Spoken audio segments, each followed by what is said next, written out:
Alright, so we're off to round 2 action here tonight, guys. We've got 2 undefeated players in this 4-round Swiss tournament.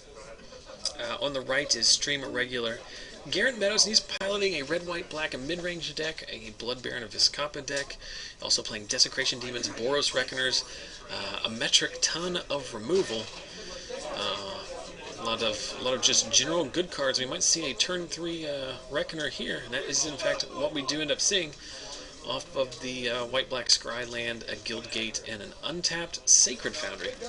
And his opponent, Mitch Estep, who's piloting a homebrew that's it's got a little bit of everything in it. It's just a lot of good cards in it.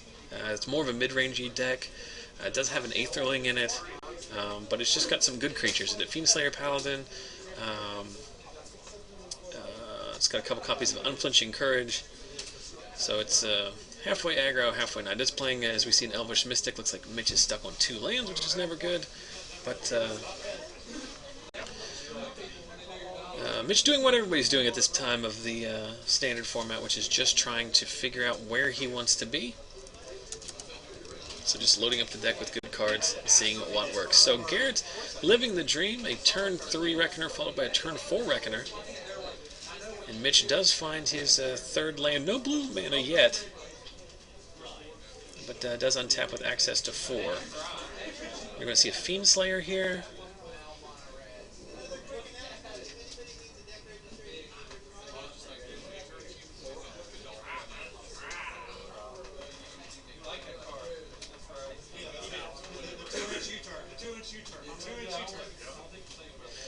And there is, in fact, the Fiendslayer Paladin with pseudo protection.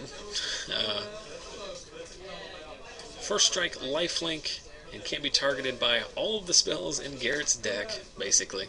I think it does. I think all of Garrett's removal spells are either red or black. But Garrett doesn't care. Garrett is not reacting. For as reactive as Garrett's deck is, he has the most aggressive draw that it is capable of. 2 Reckoners into an on-curve Blood Baron of Viscapa, the 4/4 Lifelinker, which is going to take this game over. Pro-white, pro-black, does not die to almost every removal spell in the format, save for Mizzium Mortars. So Mitch going to be up against it here. It's going to be tough to race the lifelink. Those Reckoners are virtually unblockable. And Mitch, mana screwed on blue, is going to set him back severely as well.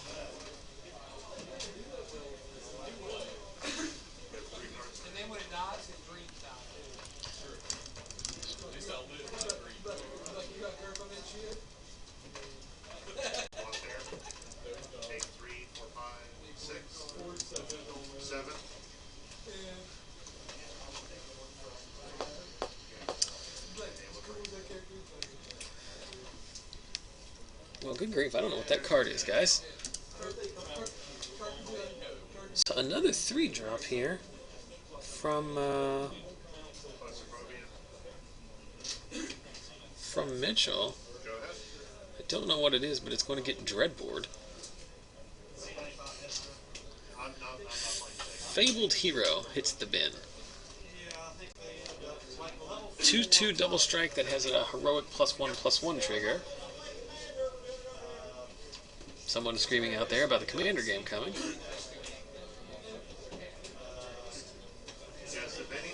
So Mitch is going to chump out a Reckoner. Probably should chump out the Blood Baron here, but at this point I really don't think it matters. Garrett's going to go back up to 20 off of the lifelink. Mitch is going to go all the way down to 3, and this looks just like a pseudo-unwinnable matchup for Mitch. And being the... still had all these guys. Garrett loading up with a 3rd Reckoner. And of course, Mitch is in the colors that could play Supreme Verdict, I guess. But still on no blue mana. He does play a ton of creatures, so I wouldn't imagine that he's playing too many copies of that main, if any at all. So it looks like this one is in the books, basically. Mitch still going to keep trying here. We're going to put Unflinching Courage on his guy. And then realizes that's not going to be anywhere close to enough. Tough to beat the... sometimes the mid-range deck draws all of its aggro cards, and you never draw an island. So The red, white, black deck gets there. Reckoner's still a good card, folks. So these guys will move to the sideboards, and I will move over to my Facebook page. You might be asking yourself, Zach, why are you moving your Facebook page? Because of those of you who've been watching us for now 13 months of consecutive FNM coverage, you will know that in the middle of round 2 is when we try to give away some Magic cards. Tonight, we are giving away a Vraska the Unseen. So I'm going to head over to Facebook, load up that giveaway post, and it's going to do some weird formatting, so now I've got to hunt and peck here. But it's very simple. As we speak, I'm over on our Facebook page, and I am making a post that says, hey, we're giving away a Vraska the Unseen. You can't go wrong with a Planeswalker. The only thing better than the Planeswalker is a free Planeswalker. Not free to cast, but it is free to win. We've given away all kinds of stuff in recent months. And this another card that's courtesy of our friend Cliff Markham, who was here with us earlier in the night. Cliff has moved from Paper Magic to Magic Online, and some of the cards he couldn't sell, he gave to the stream to give away. So if you want to win a copy of Vraska the Unseen, it is very simple. Head over to our Facebook page, look for the giveaway announcement I just made. First step, like the page. We have almost 800 likes. It would be awesome to get over 800 tonight while you're watching. Helps us spread the word about Magic. There's daily content on our Facebook page, updated with stream news, general Magic news, some cool pictures, interesting stuff on there. So definitely check that out. It's the kind of website I would go to if I wasn't running it myself. But look for that giveaway post. It says, hey, we're giving away a Vraska the Unseen. Very self-explanatory. After you've liked the page and you've made yourself eligible, you got 3 ways on Facebook to enter. Like, comment, and share the post. All 3 of those are a separate entry. It also shows up in my Twitter feed, at ZachSellsMagic on Twitter. So follow me and retweet that, and you'll be entered to win as well. So 4 ways you can enter each and every week. Let's see, last week we gave away 5, your choice of 5 Zendikar Full Art lands, which is won by one of our local players who wasn't here last week but was watching on the stream at home. We gave away Stomping Ground at one point. We gave away, last week we were drawing for a foil War Leaders Helix. That drawing will be made tomorrow. I like to draw for the giveaways the day after the FNM stream.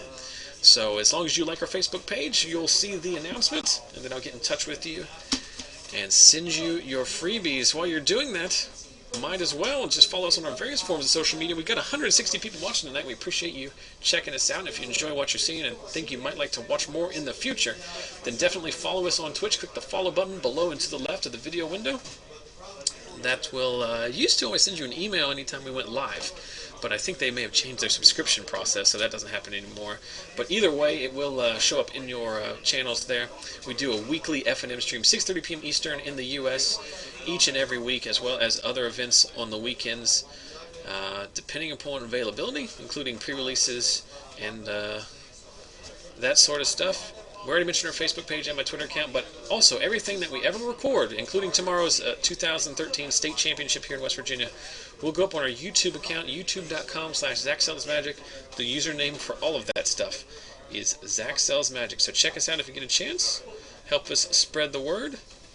We will greatly appreciate it. So it looks like these guys are done with their sideboarding.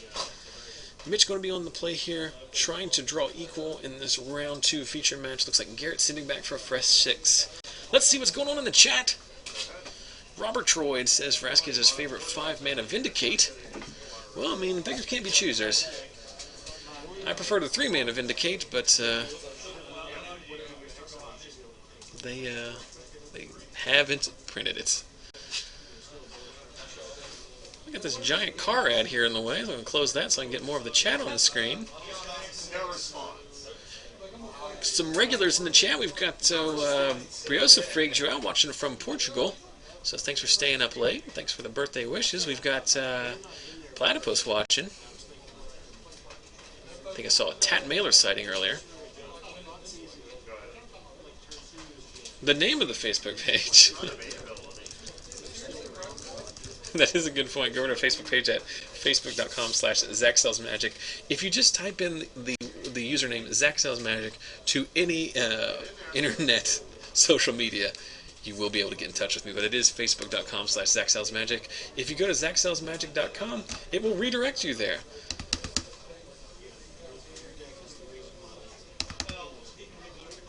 Sacre X saying it's 2 a.m. where he's watching. So that would be his 8 here. So that's 4, 6 in the morning. So that's got to be like Germany, maybe? Netherlands, maybe the Nordic countries, something like that, I'm thinking, based on my knowledge of time and space. 2 a.m. in France, so mainland Europe. So thanks for watching, guys. The Netherlands it was. So plus 1 point for me. Alright, so Garrett finds 6 cards he likes. Mitch off to a much better start here, shocking himself with a Temple Garden to land a turn 1 Elvish Mystic. Shocks himself again, looks like we're going to have a turn 2 Paladin. No, a turn 2 Fabled Hero. Which works pretty nicely with Garrett, with his unflinching courage. But Garrett has a lot of removal in his deck. Dreadbore, Mizium Mortars. I think he plays a copy of Doomblade. So there's Azorius Guildgate, so we do see blue mana from Mitch for the first time, and he's curving out well here with another Fiendslayer Paladin. So loading up with threats. And there is a Thoughtseize from Garrett. And we see revealed a Simic Charm, a Bow of Nalia, an interesting card, and a Progenitor Mimic. Like we said, Mitch's deck isn't necessarily aggro, it does have a high end too. And Mimic, pretty good card. Garrett's going to take the bow, which is going to be difficult for him to deal with. The bow, very mana intensive, but obviously very flexible as it does have 4 modes, and it can gain a lot of incremental value over the course of the game. And I guarantee you Garrett does not have a way to get rid of it. So just serving in with the lifelinking Paladin, everyone's favorite Jedi Knight. And then Mitch is just passing back, and I hear him laughing because he realizes he should have attacked with his Mystic, because it turns out he's not going to use the mana. But that's why you play the games. You do have to remember little stuff like that. Looks like Garrett stuck on 3 lands here, so either kept a 3-lander or just did not draw anymore. Remember, he did mull to 6, though he was on the play, and this time Mitch remembering to attack with the Paladin.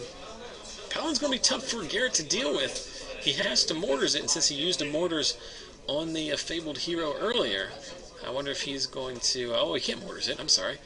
It's pro-red, it's also pro-black. Like I said in the first game, I don't know if Garrett actually has a card that can deal with it. But there's the 6th... we actually didn't need that. As he already had 6 mana to begin with, but we are going to play a Mimic. We're going to copy a Fiendslayer Paladin, and this is going to start to get out of control, as Garrett can't really deal with that Paladin, and now he's going to have to deal with a new one each and every turn. So we might be moving on to game 3 here, and Garrett might be finding himself learning something valuable in playtesting in this new format.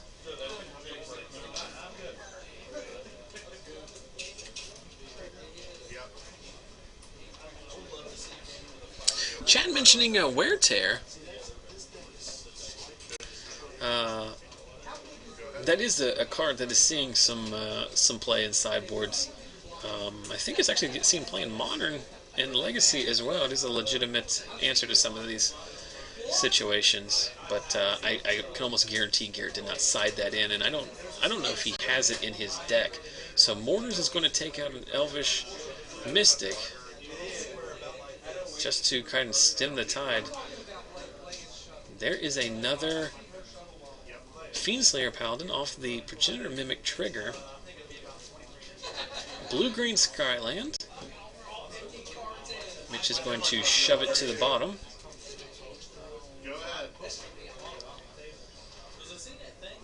He's in a pretty good spot here. Probably doesn't need to draw anything else. Probably doesn't need to play anything else, as his board state is basically good enough as it is. I guess Garrett can play a... I'm trying to think if he has any white creatures. I think all of his creatures are also red or black. We're going to Overlord a mode. No, there's a Blood Baron. Blood Baron's not good enough here.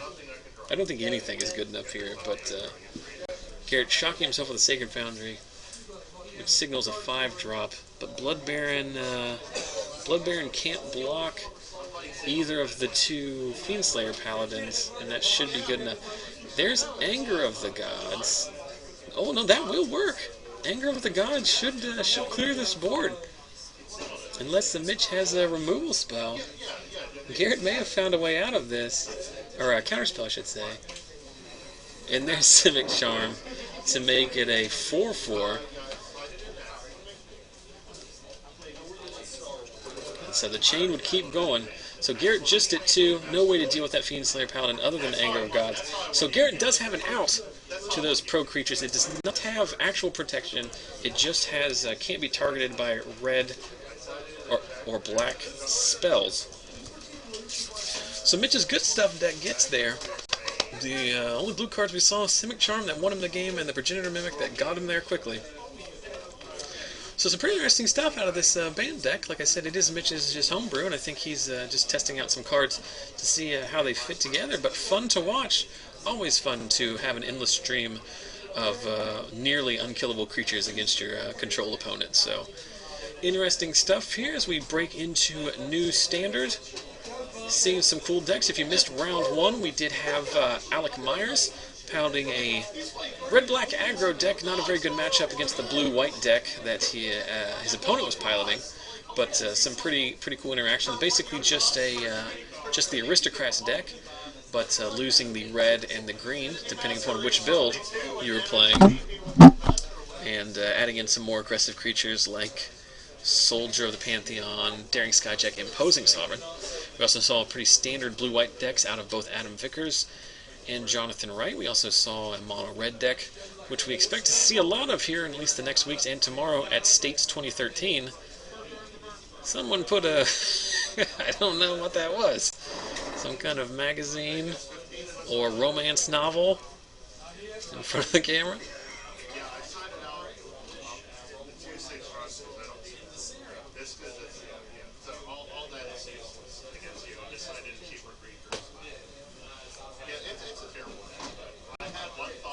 Oh, I am right. The chat correcting me, and I'm doubling back, and I'm getting it half right and half wrong. I do recognize that that Fiendslayer doesn't have actual protection, so you can block with Blood Baron, so that is an answer, but it feels a lot like protection. I think it's a design choice that they've made very consciously to make it a more fun kind of protection, where you can't kill it with removal spells, but you still can interact in combat with it.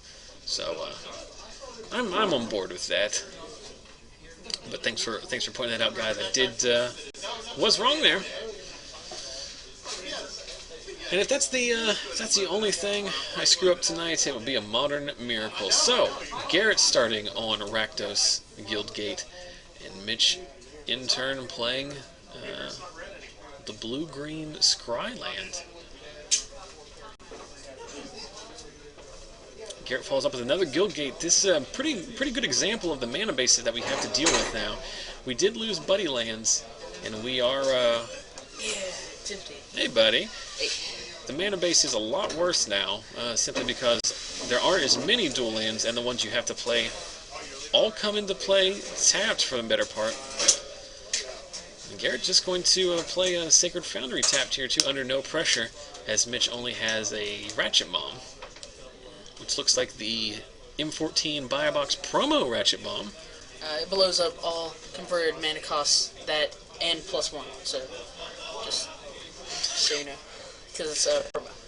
That bad joke was made by Joseph Deal, who's now joining us. Joseph, you're playing tonight, aren't you? Yes. You playing Big Boros? Yes, sir. How's that going for you? I'm 2-0 so far. That means you haven't lost. Yeah. You're undefeated through 2 games. So far in the history of Theros Standard, you're undefeated. No. Did you play... I played Dave Brown, who was playing Maze's End, and then I sided in Burning Earth. You know, seems kind of obvious. I took more damage off of it than he did. Well, that's very funny. So you're 1-1 tonight, you mean? No, I'm Oh, I'm you lost but, like, one I lost game. one game. All right. He had clone, and he totally teched me because I sorted out all my removal for his cloned Boros Reckoner, so... that was pretty good against you. Also pretty good here, we're seeing a Fiendslayer Paladin, which we know Garrett's deck has a hard time removing because all of its removal is useless against its ability, and now Mitch has loaded up an Unflinching Courage on it. And that that Ratchet Bomb's ticking up. It'll be on 3 next turn, so if Garrett plays a Boris Reckoner, it'll go to the bin. And he can just slowly tick it up to 5 and get the Blood Baron, should he want to. I think Garrett wants his best bet here is Mitch to blow his Ratchet Bomb for 3. Well, it's going to be very good for Garrett if Mitch makes literally the worst possible decision he could. But I'm not going to give Mitch credit for making that play. So Garrett is going to have to figure a way out of this on his own. He does add a Mystic and piles in again with his guy, and the Mystic is going to meet a hero's downfall. You could Simic Charm and give it Hexproof if you want to, but I think I might save that for later. Although he doesn't. The Flinching Courage, and that's exactly what he does. He has a Plains that he tapped for that. Huh? He tapped a Plains for that. Okay. Alright. You let him know. You want me to... You tapped the Plains for the Simic Charm. Right? Yeah. I think that's a good catch there, Joseph, to avoid having the internet blow up. Yeah. That's summoning sick. That's...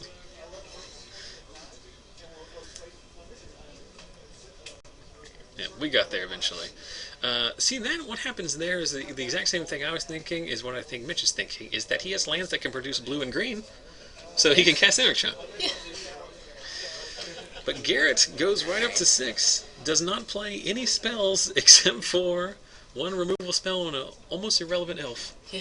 And then just jams a Elspeth out here.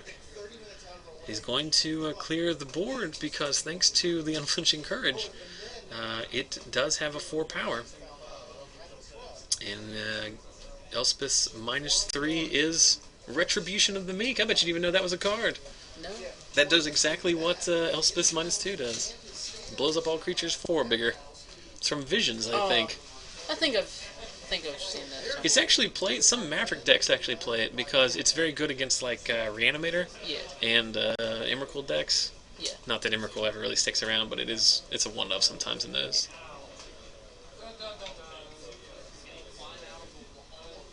Boom. It's a sorcery, 2 and a white. MTG bot backing me up hard. So the good news for Mitch in this spot is that he only got 2 for 1 with the Elspeth ability. He gained 20. He went up to 26 life through the attacks that he got in. He's got Garrett down to 10,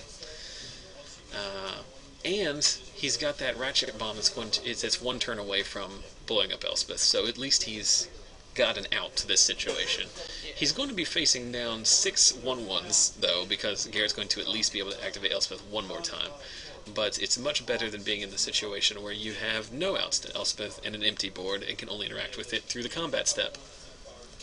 Yeah.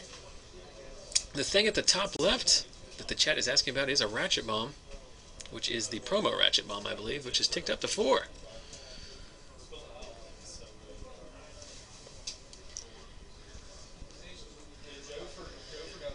So there's a Read the Bones. So Garrett's going to do a lot of damaging himself, but against the creature deck, you can basically go all the way down to 1 if you want to, because there's not going to be any kind of end of turn. You know, all the good flash creatures are gone. Yeah, it's bad news for Mitch is Garrett just draws the 2 cards on top. So in a pretty good spot here. Elspeth on 2, 3 dudes on board, 7 mana. Just drew 2 cards. Did he not tick up the Ratchet Bomb? I think he forgot. Let's see if he remembers and see if Garrett lets him do it. There is the Sylvan Caryatid. What is it? Caryatid. Caryatid? It is Sylvan, right? Yeah, it's Sylvan. It is Sylvan a wall mana that makes mana. It's a very good one. Hexproof Defender 03. Yeah. So it blocks Fire Drain Crusader, blocks Soldier of the Pantheon, makes mana, can't get Doombladed. I'm on board. I mean, it blocks pretty much everything except for Boris Reckoner and Fanatic of Mogus in the red deck. So it can't be targeted about removal. And let's be honest, very few things can block the Boris Reckoner in the red deck. Yeah, obviously we know what you bring in that, and that of course is Yoked Ox. Yeah, I mean, Yoked Ox is the best. What's funny about Yoked Ox is before it started showing up in the sideboards in those lists in the top 8 of Star City, and everyone had a cow about it. Get it? Had a cow? Yeah. Our own J.B. Roberts, beloved shop manager, was talking about how that's his favorite card in the new set and was joking about it. And I said, I thought like it's actually pretty good in exactly the way they're using it. You just bring it in the sideboard as like a wall of omens. Yeah. You know, obviously you can't play it in the main deck because it's awful. It's an awful card. But against Boros Reckoner, against Fire Drink Crusader, like that's exactly where you want to be. It's kind of like the Frostburn Weird that also shows up in the sideboards a little bit. I think you're playing that in your Boros deck, aren't you? 2 of in the main. Just as a wall. Yeah. It's very similar to Cathedral Sanctifiers too. Yeah. You know, there's basically just a speed bump. Yeah. A lot of decks have a hard time getting through it. Yeah. Much in the same way that Mitch is going to have a hard time getting through this active Elspeth that had to take his Ratchet Bomb had to take out the Blood Baron. I mean, that's like I think that's fine. 22 minutes remaining in the round. Like, you're in, as we see, a Fabled Hero. Yeah. The problem with,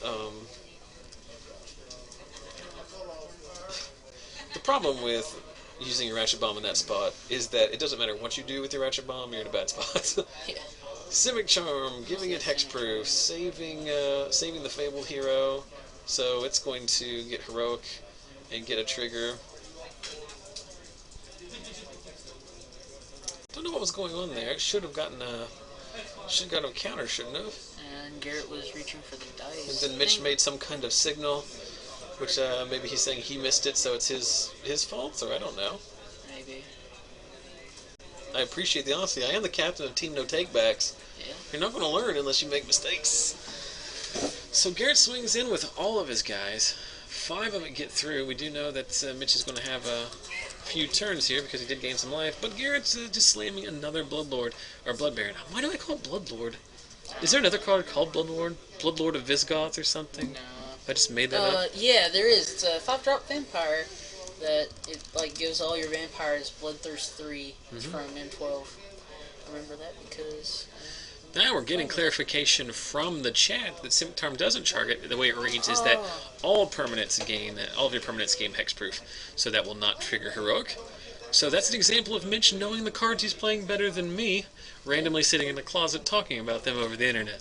Simic Charm was not like played like in big tournaments or anything. The only thing I've seen it in was that Bant Delver deck that you were playing, and a little bit in Bant Aggro Hexproof. I saw it like 1 or 2 of it occasionally, but it was a fringe card. You're exactly right. But we've reached that portion of the game where Garrett's run out of soldiers and has to use Go tokens. It's a good spot to be in. Yeah, I mean... Bloodlord of Vasgoth. It is a 5-drop Vampire Warrior. Oh, it's that awful card from the core set. Yeah. I remember the Bloodthirst guy. Alright, so we've got an Unflinching Courage on a Fabled Hero. That time it's going to get Heroic. So we now have a 5/5. That's pro-white, and Mitch is just trying to figure out how this interaction works. It will be able to be blocked by the Blood Baron. It will still gain life.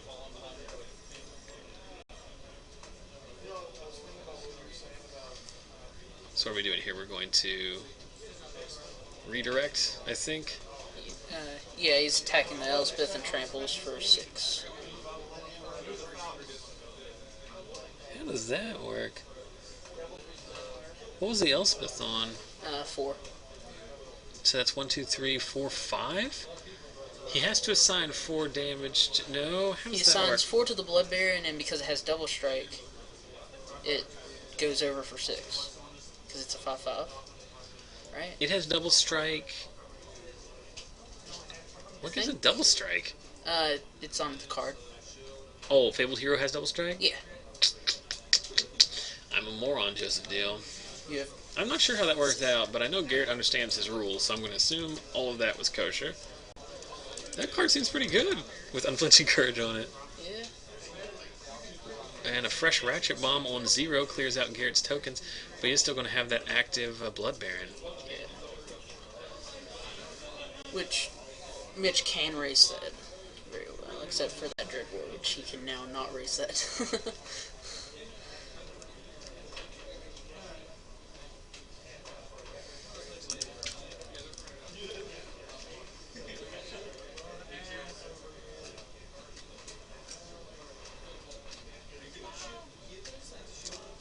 So I think we have an issue with the life totals. Let me go sort that out. See.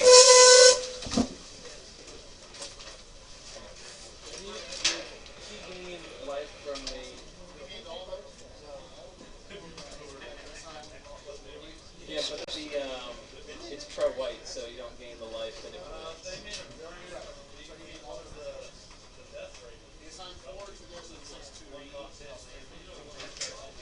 Gotcha.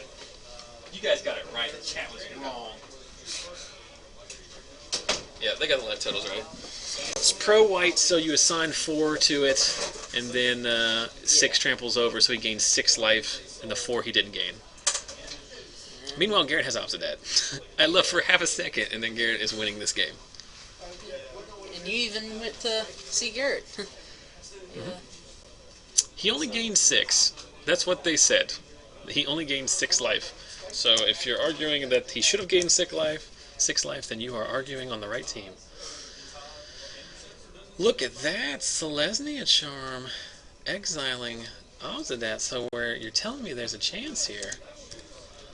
But it's going to be still staring down this Blood Lord, Blood Baron. Anger of the Gods for the Sylvan Carriage.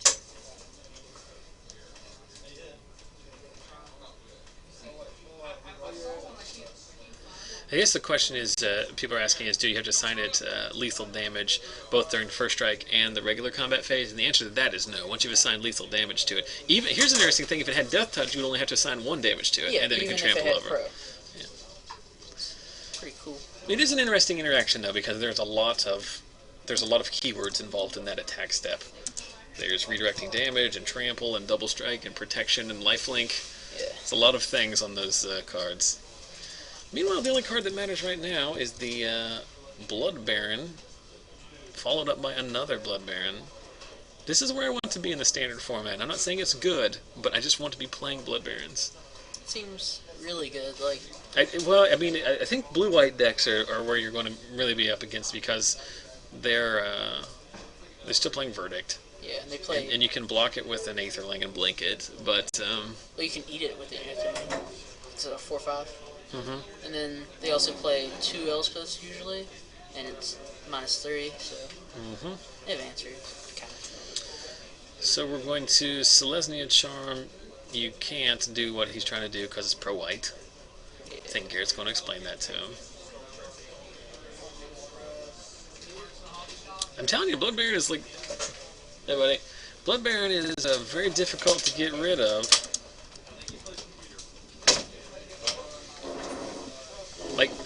Like I'm literally trying to think. Mortars is the... Good grief! How many Blood Barons does one man need? 4. No, he needs less than that. Ladies and gentlemen. Hey, buddy. Alright, so Mitch draws a bow. That's not going to be enough. Can't cast the Aetherling or the Mimic. And, those are some interesting games. Those are not the kind of decks that... well, Garrett's deck, I think, is a pillar of the format. But Mitch piloting his homebrew got there in Game 2, as we learned that the red-white-black mid-range deck has a very difficult time dealing with Fiendslayer Paladin, and even more of a difficult time dealing with the Fiendslayer Paladin that has been targeted by Progenitor Mimic.